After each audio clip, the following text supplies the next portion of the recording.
Como você pode ser saudável durante o outono? Ontem eu prometi e hoje eu vou cumprir. A gente vai conversar um pouquinho sobre o Brutucharya, né? Sobre as rotinas que você precisa fazer ao longo das estações, mais especificamente aqui o outono, né, para você conseguir ser uma pessoa mais saudável, né, ao longo do ano. Salve, salve família Vida Veda, projeto 0800 no ar, 0800 episódio 724, se eu não me engano. Olha só, que maravilha. E hoje a gente está se preparando, porque no dia 20 a gente vai ter uma virada de estação. E aí tem duas coisas que eu quero, na verdade umas três coisas que eu quero trazer para você aqui nesse 0800. O primeiro é uma revisão geral do fluxo da saúde do ser humano ao longo do ano inteiro. Tá? O fluxo da saúde do ser humano ao longo do ano inteiro é o meu primeiro objetivo, né, dentro desse 0800 de hoje.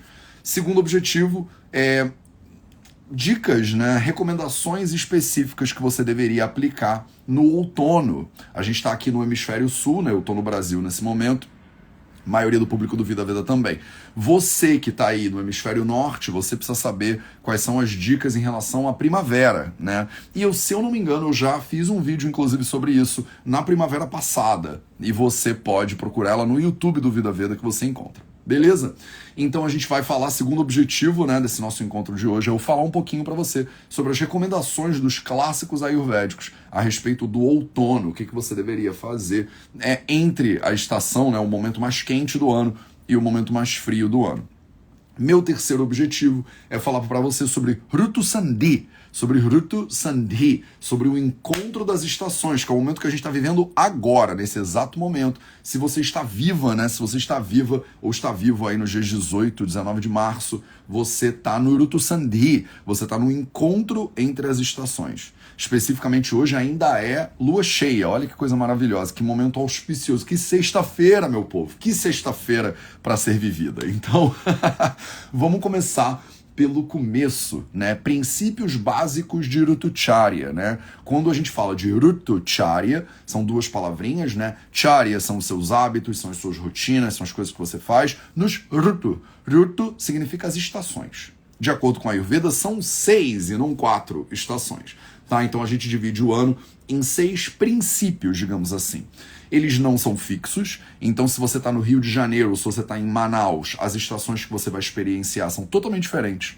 Mas os clássicos ayurvédicos criaram paradigmas para você entender o fluxo da umidade e da temperatura ao longo do ano. Faz sentido o que eu falei agora? Então, vou repetir. Os textos clássicos ayurvédicos criaram alguns paradigmas para você entender o fluxo, né, das estações ou da interação do ser humano com o meio ambiente, que vai mudando de acordo com a temperatura e com a umidade. Porque basicamente é isso que a gente está falando, né, na linha mais básica aqui, quando a gente fala de estações. Muda a temperatura, muda a umidade. Então essa é a primeira coisa que tem que ficar clara para você. A gente está falando aqui de 4 paradigmas básicos, né, de entendimento da realidade. Estou simplificando isso o máximo que eu consigo, porque a gente está aqui no projeto 0800, tá? Então, 4, né, estruturas de conhecimento que você tem que ter. A primeira dela fala da quentura, né? Então, o que acontece com o corpo humano quando está mais quente? A segunda dela fala do frio. O que acontece com o corpo humano quando está mais frio? A terceira delas fala sobre a umidade. O que acontece com o corpo humano quando está mais úmido? E a quarta delas fala sobre a secura. O que acontece com o corpo humano quando está mais seco? Então, calor, frio, umidade e secura são os 4 princípios que você tem que entender, quer dizer, como eles afetam individualmente o corpo, para você poder entender como é que uma estação afeta o corpo. Então, se, por exemplo, onde você mora é um calor, né, mais seco no verão, o calor mais seco no verão é totalmente diferente de um calor mais úmido no verão. Então você não pode estudar Rutucharya, você não pode estudar as estações de acordo com a Ayurveda e pensar, no verão todo mundo tem que fazer blá blá blá. Não é assim que a gente pensa, tá? Não é assim. Assim é tipo a Ayurveda bem mal feita, né? No verão você tem que blá blá blá blá. Mas que verão? Que verão? Eu tô agora no Rio de Janeiro. No Rio de Janeiro nós temos um verão, que em Manaus é diferente. Que é diferente de Salvador, que é diferente de Porto Alegre, que é diferente do Porto, que é diferente do Algarve, que é diferente de Lisboa, que é diferente de Jamnagar, lá na Índia, onde eu vivi tantos anos, e que é diferente de Delhi, na Índia, onde eu não vivi nenhum ano. Então, dependendo do lugar onde você tá, a ideia verão, ela se manifesta de maneiras muito diferentes. Mas ela sempre vai ser uma combinação de calor e frio, umidade e secura. Se você está num verão mais quente e seco, ou se você está num verão mais quente e úmido, isso é totalmente diferente para o corpo humano. Então não me venha com outono, por exemplo. Né? Eu estou questionando o próprio tema da live de hoje. Tá? É isso mesmo que eu tô fazendo. Mas, Matheus, você está furando o seu próprio olho. Não tô furando, eu tô qualificando esse conhecimento para você entender isso direito. Porque senão você vai ficar com o entendimento errado. Outono, né? Não importa onde eu esteja, o outono é sempre igual. Não é. O outono não é sempre igual, não importa onde você esteja. Mas você precisa entender a lógica do outono. Isso é mais importante, tá? Se você entender a lógica do outono, você consegue entender se o outono em Amsterdã ou em Paris, eles são iguais, são diferentes como e como é que eu tenho que lidar com isso. E para você aqui, simplificando pra caramba, é sempre uma combinação de calor e frio, umidade e secura, percebe? Você, por exemplo, sabe se você está num lugar mais seco, você lida como com secura? Vamos fazer isso agora? Então, você está aqui nos comentários, né? Então, você está aqui ao vivo comigo, ou você está assistindo isso depois no YouTube, você está assistindo isso depois no Instagram gravado. Primeira coisa, né, que eu vou te pedir é deixa uma curtida nesse vídeo, porque não custa nada para você e ajuda demais a gente a divulgar esse conteúdo para mais pessoas. Mas me diz aí, como você se sente quando tá mais seco? Quando tá mais seco, me bota aí nos comentários agora, como você se sente quando tá mais seco. Você se sente de forma geral melhor ou pior? Vamos fazer essa brincadeira? Vambora, manda aí enquanto eu bebo um gole d'água. Certamente, pessoas diferentes têm percepções totalmente diferentes a respeito do calor, do frio, da secura e da umidade, né? Eu, por exemplo, me sinto muito melhor quando tá mais seco. Eu adoro quando tá mais seco, né? Mas, por exemplo, a Paty Macedo adora quente e seco também. A Cristi Macho, ela se sente mais cansada quando tá mais seco. A Lísia Brito diz que sente derretendo, acha que é pior, né? O Rodrigo Raposo acha que é melhor. A Ercília Canali diz que é pior, né? Ela sente o nariz, por exemplo. A Recoguchi acha que é pior, a Anne acha que é pior, a Kika acha que é pior, a Pri Chaves acha que é melhor, ela sente mais energia. Dá uma olhada aí, por exemplo, nos comentários e vê, ó, a Lud se sente péssima. Tá interessante? Não tá? Silvia, ela sente a pele craquelada. Olha a diferença. Não me sinto bem nos excessos de secura ou umidade, mas prefiro seco, disse a Grace. A Claudine Caruna diz que fica que nem uma uva passa. Maravilhosa, Cláudia. Patrícia diz que fica pior, a Maína diz que fica desanimada, a Cláudia já disse que gosta do seco. Você tá entendendo como para cada pessoa essa variação de calor, né, e frio, umidade e secura vai afetar você de maneira diferente? Eu podia te perguntar assim, você se sente melhor ou pior no calor? E aí vocês iam ver que iam ter respostas diferentes. Eu ia perguntar, se sente melhor ou pior no frio? Aí vai ter gente que vai falar, Matheus, eu odeio o frio com todas as minhas forças, eu não consigo viver no frio, eu fico péssima no frio. E aí eu vou falar, mas no frio, o ser humano fica mais forte, de acordo com os samitas. Ele fica mais forte, mas você, de repente, não fica mais forte, porque você odeia, se sente mal. Porque é uma expressão do teu relacionamento com o meio ambiente, as estações, percebe? Ela é 100% individual. Se tiver mais quente, você vai para um lado, se tiver mais frio, você vai para o outro. Se tiver mais úmido, você vai para um lado, se tiver mais seco, você vai para o outro. E essa matriz de possibilidades aqui, o calor quente, o calor úmido e seco, o frio úmido e seco, ele te dá uns quatro tipos de realidades aí que você consegue navegar. Tá bom? Com isso em mente, a gente agora vai falar sobre princípios gerais, né, das estações. Então, primeiro você tem que entender o ano, de separar ele em dois. Primeiro você separa o ano em dois, e aí você vai entender o ano como uma divisão bipartida, antes da gente fazer ela dividida em 6, que são as 6 estações de acordo com a Ayurveda, e que eu não vou entrar em detalhe em todas elas. Mas primeiro, você entende o ano dividido em 2. Qual é essa divisão do ano em 2, Matheus? Para que serve dividir o ano em 2, Matheus? Para você entender que a gente faz 2 movimentos ao longo do ano na maioria dos lugares. Um movimento em direção ao calor e um movimento em direção ao frio. tá? O que a gente chama de Uttarayana e Dakshinayana em sânscrito. Você não precisa saber o nome disso, tá? Você não precisa saber o nome disso. Você não precisa, mas eu tô aqui com a Ashtanga Hridayam aberto na minha mão, só para se eu precisar citar algum shloka específico ou buscar alguma referência específica, né? Então a gente tem dois movimentos principais, né? Uttarayana ou Adana Kala e Dakshinayana ou Visarga Kala, que são os momentos nos quais o corpo está indo em direção a mais calor ou está indo em direção a mais frio. Existe uma tendência natural que é explicada nos clássicos. Agora eu estou generalizando a experiência humana e está passando um helicóptero em cima da minha cabeça. Olha que maravilha estar na cidade grande, né? Que legal. O pessoal deve ir pro trabalho de helicóptero. Né? Tem gente para tudo aí, né? Se você está num helicóptero agora assistindo o 0800, eu não sei nem se dá para fazer isso, mas, tipo, você talvez esteja passando em cima da minha casa. Dois movimentos. Um movimento em direção ao calor. De forma geral, o movimento ao longo do ano que vai do inverno em direção ao verão, você estando no hemisfério norte ou no sul, não faz diferença agora, tá? Ele é um movimento, quanto mais você vai para cima do verão, mais fraco o ser humano vai ficando, tá? Quanto mais pro verão, mais fraco o corpo vai ficando. Pior a digestão vai ficando, por exemplo. Quando você vai do verão em direção ao inverno, você começa a acumular força aos poucos. E você vai ficando mais forte, mais bem disposta, com uma digestão mais interessante. Então, resumindo muito para você, tem dois movimentos. Tem o pessoal que trabalha no helicóptero também, Chris Reis Yoga. Olha só, que maravilha, que bom.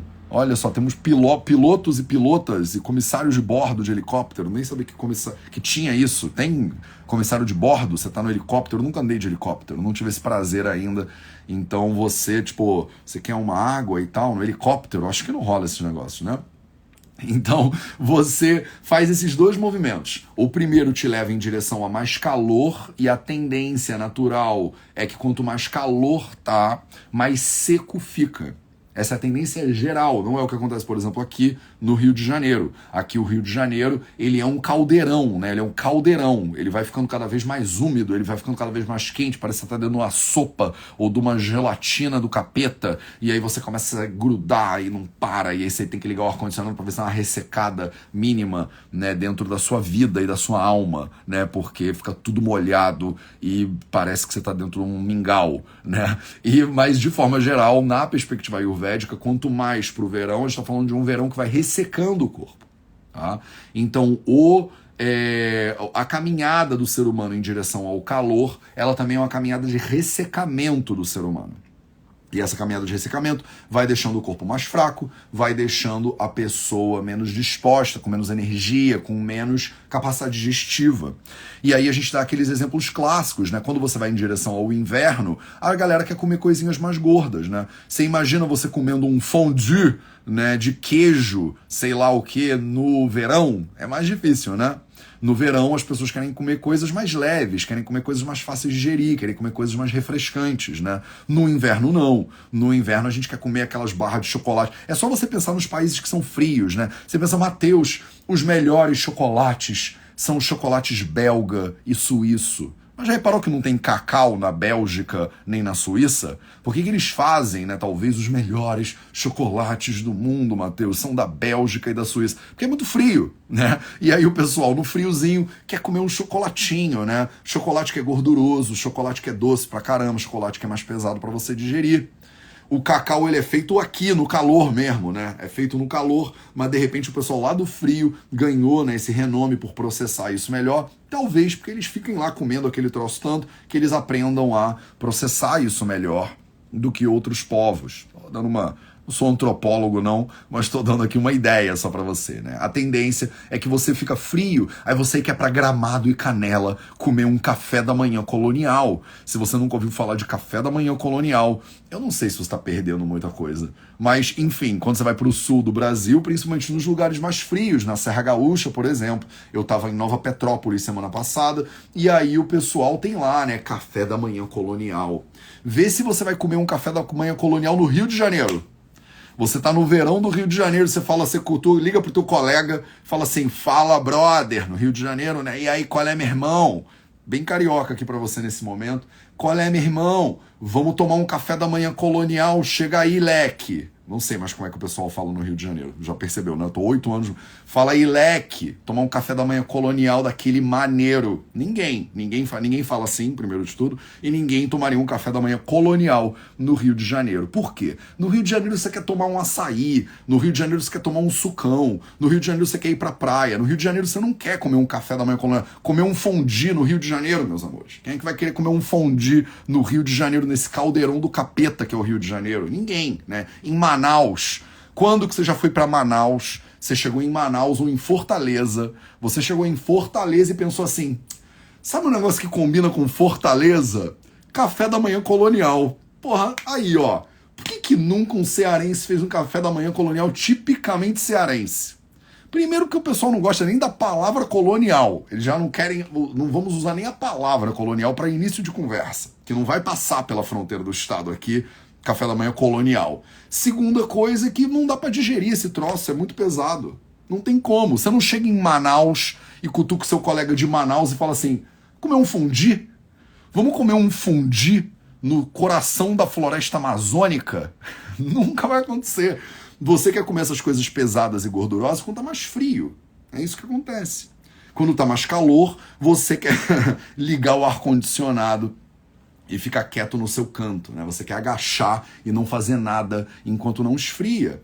É assim que funciona, basicamente, né, a vida. Aí fica o pessoal da minha equipe, por exemplo, do Vida Veda. Se tá calor, o pessoal fica pedindo chuva a todo custo. Aí quando tá frio, o pessoal pede sol a todo custo, porque a gente nunca tá satisfeito, né, na vida humana. Então... E aí, considerando isso aqui, ó, isso aqui é a coisa mais importante que você tem que saber, tá? Você tem que saber que quando tá mais calor, o que acontece com você, quando tá mais frio, o que acontece com você, quando tá mais úmido e mais seco. Dito tudo isso, a gente vai pro segundo entregável, né, dessa minha aula nerd de hoje sobre as estações de acordo com a Ayurveda, que é a estação que vem depois no paradigma védico, né, ayurvédico de entendimento da realidade. Ela não vem depois do verão. Ela não vem depois do verão. O outono, na visão ayurvédica, não vem depois do verão. Ela vem depois do quê? Ela vem depois da estação chuvosa. Entre o verão e o outono tem uma estação, porque na Índia tem uma estação, que a gente chama de monções, né? Aqui no Brasil, por exemplo, em Portugal, não tem essa parada. Dependendo da cidade onde você tá, chove o ano inteiro ou chove o tempo inteiro, né? Eu morei em Guimarães 1 ano, tem uma época do ano lá que parece que é monções, porque só chove, né? Só que é no inverno, né? Na Índia não é o inverno, que é a estação chuvosa, por exemplo. A estação chuvosa ela vem entre o verão e o outono. E aí você vai entender, né, o que acontece com o seu corpo entre o verão e o outono na estação chuvosa. E no paradigma ayurvédico, tá batendo um solzinho bem na minha cara. No paradigma ayurvédico, você tem que entender que a estação, né, o outono, ele vem depois da estação chuvosa e não depois do calor, tá? A gente chama ele de Sharad Rutu. Sharad Rutu é a estação que vem depois da estação chuvosa. Então, o que normalmente acontece na perspectiva ayurvédica? A perspectiva ayurvédica é assim, tá calor, tá mais seco, o calor na Índia, ele tende a ser mais seco, né? Pelo menos na perspectiva ayurvédica ele é mais seco, e aí você tem um quente seco, e o quente seco ele tende a agravar o vata, o quente seco ele tende a piorar a sua digestão, o quente seco ele deixa você sem vontade de existir, é meio opressor o calor seco. Ele deixa você meio ressecadona. E aí ele tem uma série de ideias do que você deveria fazer no verão. Quando chega a estação chuvosa, né, na visão ayurvédica, a chuva ela resfria. E ela dá uma sensação gostosa de resfriamento, mas ao mesmo tempo ela agrava muito o Pitta, né? Que começou a agravar, né, lá, começa a agravar o Pitta, né? O Pitta que começou a agravar no verão, mas que não consegue chegar num ponto de expressão muito interessante no verão por causa da secura, né, ele vai começar a agravar agora que começa a chover e você tem essa umidade rolando aí, né? O Pitta Dosha, ele tem esses princípios de calor e umidade, né, dentro dele. Então, o calor do verão, ele vai dar uma gravadinha no Pitta, mas ele não deixa ele crescer tanto por causa da secura do calor do verão, né? É muito seco no verão indiano. Quando entra a estação chuvosa, cai a chuva, tudo fica azedo, né, na visão dos textos clássicos do Ayurveda, tudo fica azedo e o Pitta, ele começa a agravar muito. Tô te dando um panorama do que acontece desde do calor, né, do verão, porque você tem que entender a sequência do negócio, o que vai acontecer no outono. O Vata Dosha, por exemplo, quando tá quente e seco, ele agrava. Ele agrava por causa da secura, mas o calor segura ainda o Vata Dosha. O Vata Dosha já não agrava tanto. Ele começa a agravar, mas ele não agrava tanto. Quando entra a estação chuvosa, o Vata, que estava bem agravadinho por causa da secura do verão, quando resfria, ele tem uma tendência a dar uma explodida. Então, a estação chuvosa, que vem antes do paradigma do outono, e eu vou te falar, por exemplo, como poderia funcionar isso aqui no Rio de Janeiro daqui a pouco, tá? O Vata, ele fica muito agravado e o Pitta começa a agravar mais ainda. Quando chega no outono, depois da estação chuvosa, para de chover. Mas o Pitta, ele explode totalmente. Quando para de chover, depois que você já teve esse pico de Vata Dosha, você começa a esquentar de novo e o Vata volta a diminuir, por exemplo. E aí no outono, você tem uma sensação lá na Índia, que é muito interessante, muito comum, inclusive, de que é mais quente do que no verão. A gente costuma dizer que o verão é muito quente, mas depois que chove, a sensação é de mais calor ainda. Porque a umidade, quando ela vem depois do calor, ela eleva a sensação de calor. Deixa eu te dar um exemplo prático para você. Já foi numa sauna seca, por exemplo? Você entra na sauna seca e tá quente na sauna, né? Mas tudo bem, tá quente, mas você tá lá. E aí vem uma pessoa e joga um pouquinho de água naquelas pedras quentes, né, da sauna. O que acontece quando você bota água nas pedras quentes dentro da sauna? Parece que o calor, ele eleva. Não é que o calor elevou, é que a umidade elevou. Né? Então o calor seco tem uma sensação no corpo, o calor úmido tem outra sensação. E normalmente a sensação do calor úmido ela é maior, né? A sensação de opressão pelo calor ela é até maior do que no calor seco. Então o que acontece no outono, na visão tradicional védica, é isso. Você acabou de sair da estação chuvosa e aí o Pitta ele explode e dá uma sensação de muito quente. Dá uma sensação de muito quente.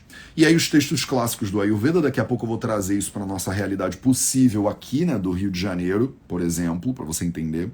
Eles dizem assim, na estação, né, durante o outono, em Sharadrutu, as pessoas se acostumaram com o fresquinho da estação chuvosa, porque choveu antes, né? E aí elas são, do nada, elas são expostas ao sol quente do outono. E aí o Pitta, que já tinha aumentado ali durante a estação chuvosa, ele fica muito agravado durante Sharad. E aí, para você conquistar o Pitta, que agravou no outono por causa da chuva, né, da estação anterior, você poderia usar alguns medicamentos, por exemplo, como o Tikta Grutam, que ele é Tikta, né, ele é amargo.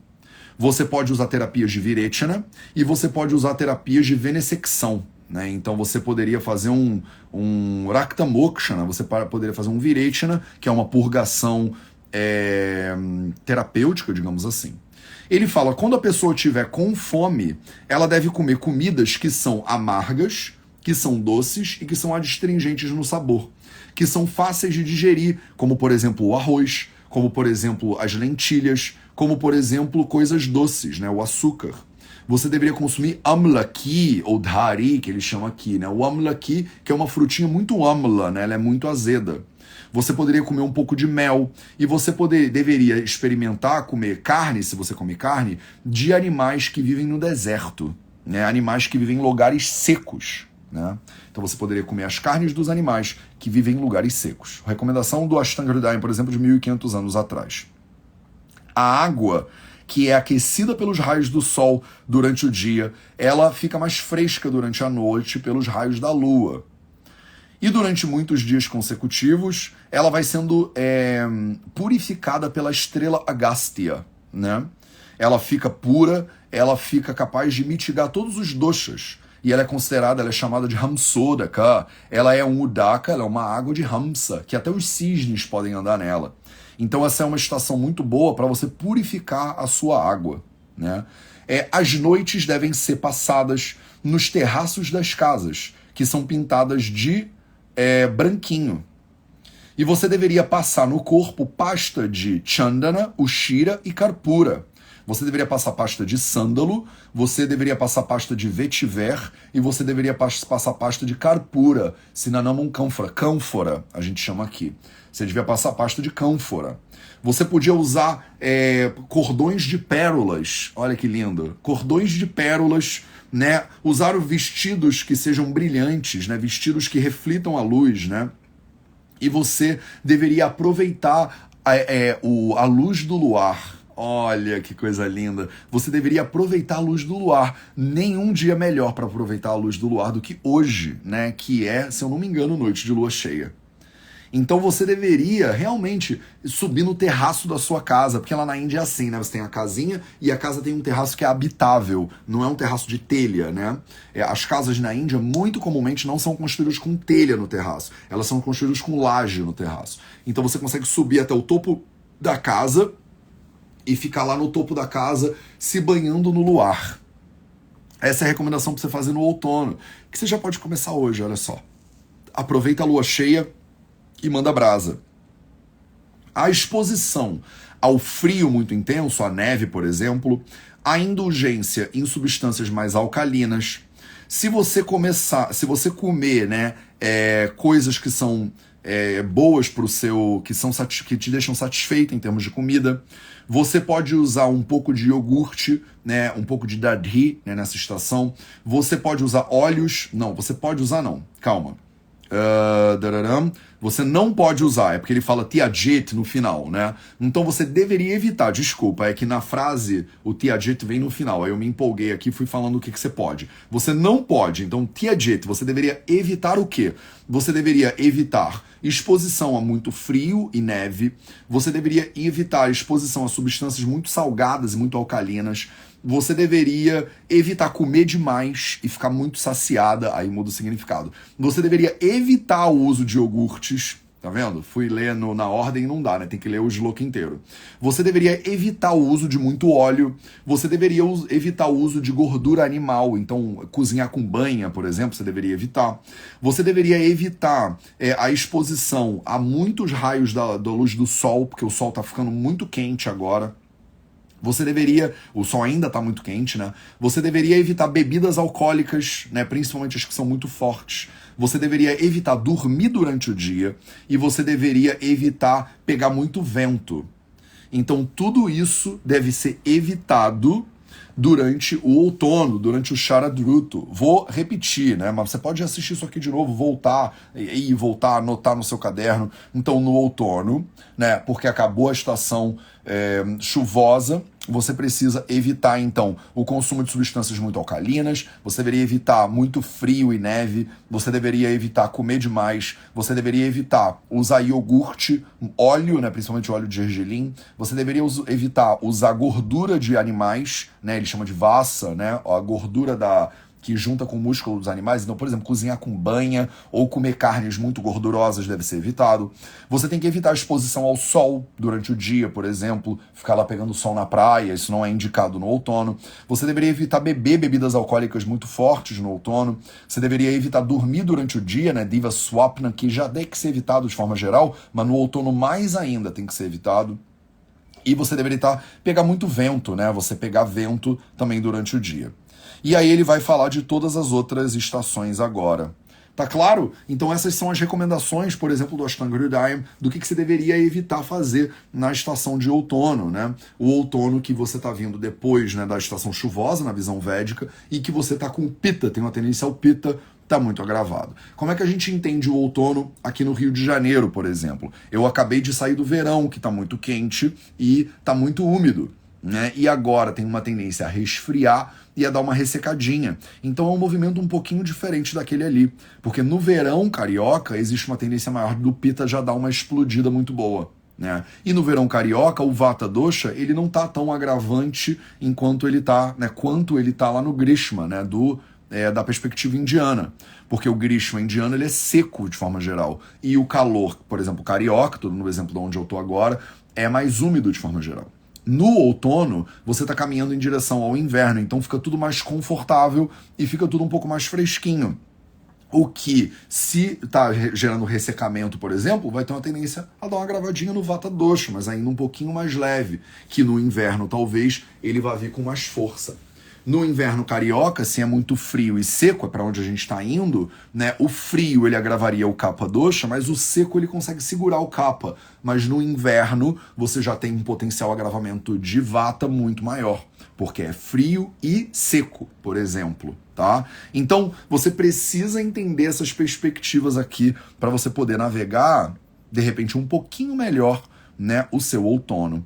As recomendações gerais são para você comer comidas mais fáceis de digerir, né? Você comer, por exemplo, ele falou, né, arroz, lentilhas, né? São alimentos que são mais fáceis. Você poderia subir, né, no alto lá da sua casa e você poderia passar, né, sândalo e vetiver, né, no seu corpo. Você deveria aproveitar os raios da luz, né, solar, né, da luz lunar nesse momento.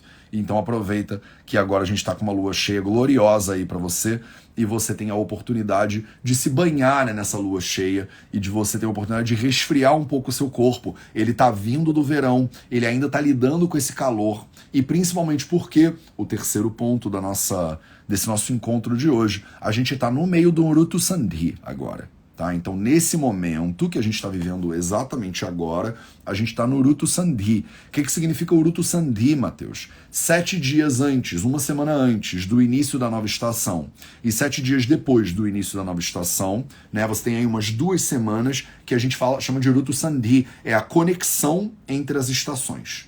Né? Na conexão entre as estações, você ainda não tem a próxima estação bem definida e você ainda não tem a última estação bem acabada.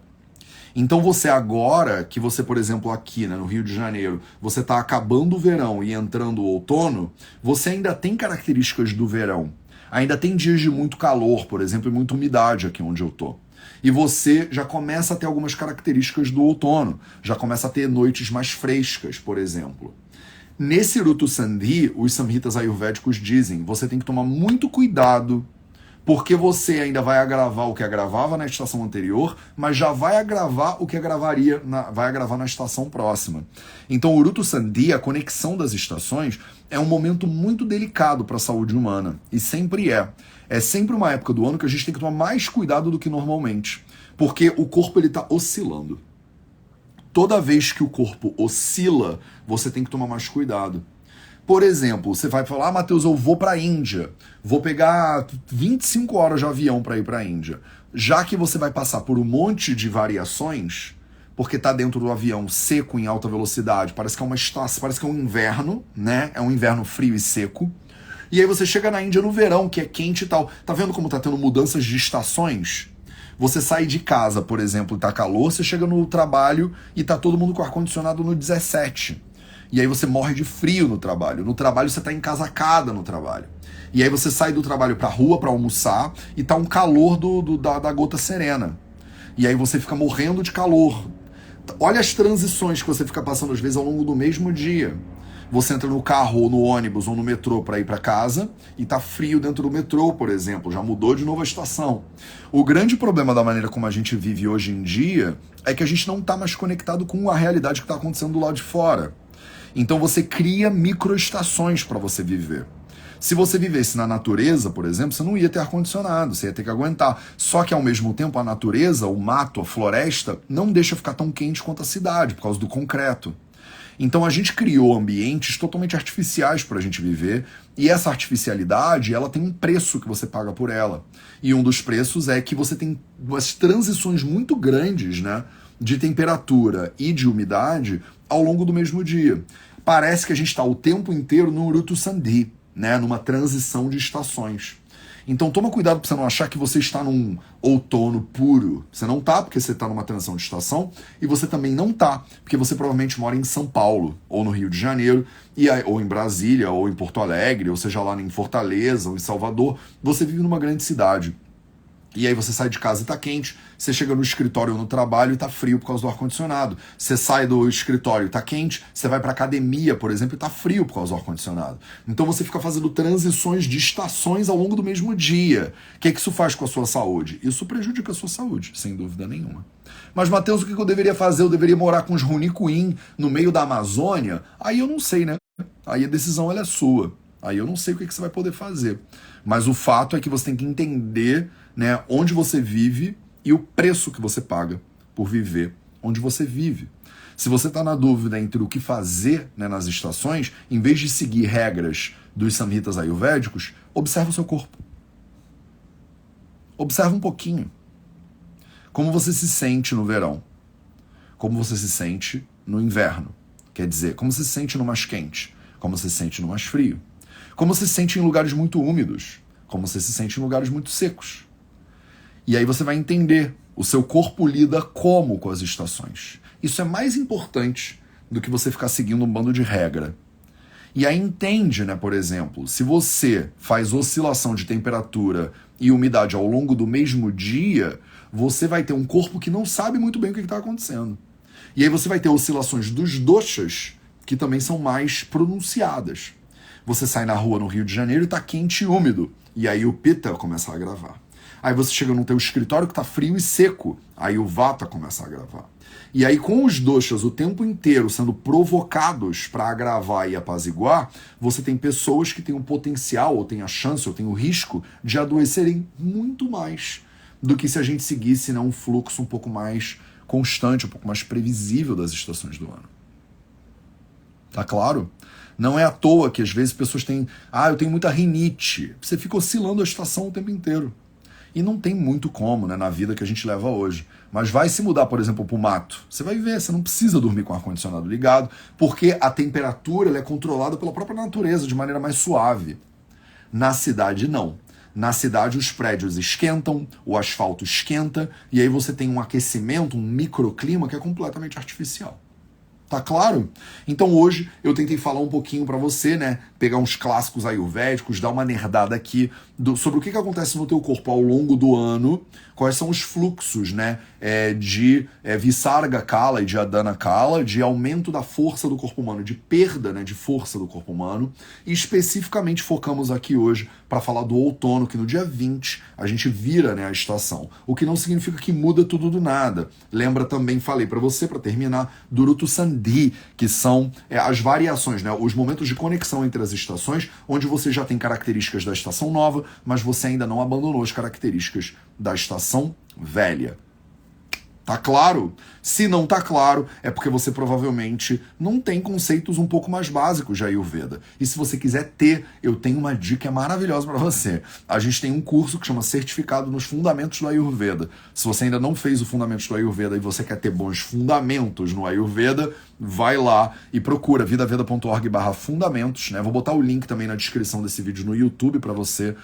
Se você tiver no Instagram, eu não consigo botar links, né, para você agora, mas no YouTube eu consigo, tá? Vai lá e entra no vidaveda.org/fundamentos. Ele é um curso bastante acessível, né, em termos de preço, e ele é um curso que vai te dar os fundamentos práticos e teóricos. Então ele tem um módulo de teoria e um módulo de prática para você pegar o conhecimento básico do Ayurveda e aplicar ele na sua vida.